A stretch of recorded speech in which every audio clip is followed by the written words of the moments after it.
La célébration du 20 janvier, fête de l'armée malienne, c'est ce vendredi. La rédaction vous propose à partir de ce soir une série de grands reportages sur cet événement.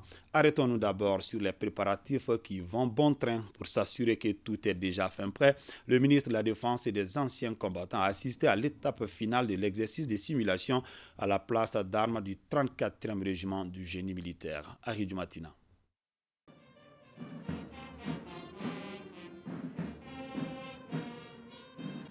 C'est ici, à la place d'armes du 34e régiment du génie militaire, qu'aura lieu la célébration du 62e anniversaire de l'armée malienne. La journée du 20 janvier, une date mémorable dans l'histoire de notre outil de défense, se veut non seulement l'affirmation d'une souveraineté nationale et nationaliste constructive, mais aussi commémore un acte fondamental que la République du Mali a posé pour affirmer son autonomie. Mobilisés pour la réussite de l'événement du 20 janvier, les forces armées maliennes et de sécurité s'activent aux préparatifs à travers un exercice de défilé de simulation, histoire de tout mettre en œuvre. Il est dirigé par le commandant des troupes, le colonel Ismaël Diakité.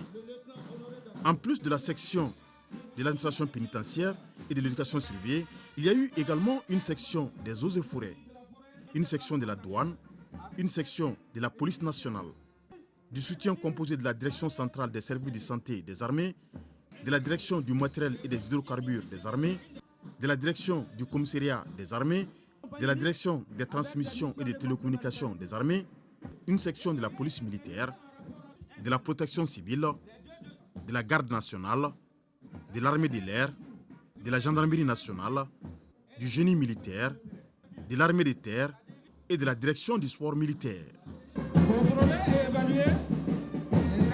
Nous sommes venus voir les imperfections pour faire nos remarques, leur demander de prendre en compte ces remarques-là pour que nous puissions offrir prise d'armes digne de l'armée malienne et digne de l'ensemble des Maliens.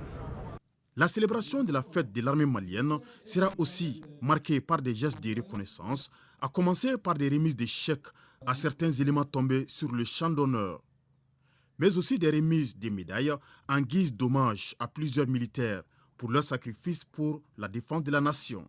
Le ministre de la Défense et des anciens combattants, lors de la cérémonie, a inauguré le monument du soldat inconnu, puis le tout nouveau bloc chirurgical de l'infirmerie du génie militaire, construit par une personne de bonne volonté. Nous avons inauguré un mémorial érigé à la mémoire de nos vaillants soldats tombés sur le champ d'honneur.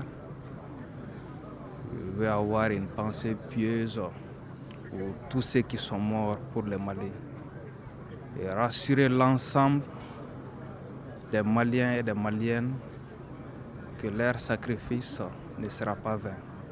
En plus de cela, nous avons eu à inaugurer aussi le nouveau bloc qui est un don des citoyens maliens à l'endroit des forces de défense et de sécurité. C'est pour dire que le Mali Koura dont on parle est en marche.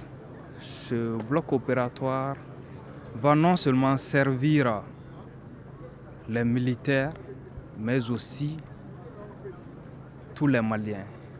Ce bâtiment a coûté plus de 300 millions de francs CFA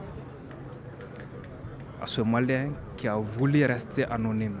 Le centre qui est au génie, qui a maintenant 2 blocs opératoires, ça fait que ça nous permettra de prendre en charge beaucoup de blessés, beaucoup de malades, surtout des cas de pathologie et essentiellement aussi les cas de chirurgie gynéco. Regardez par exemple, c'est juste collé à la maternité. Alors imaginez un peu une femme qui est en urgence, qui vient et qu'il faut faire une césarienne. C'est tout de suite, parce que c'est dans la même cour pratiquement. La place d'armes du 34e régiment du génie militaire respire déjà la gigantesque prise d'armes prévue ce vendredi. C'est là sous la présidence du président de la transition, chef de l'État, chef suprême des armées.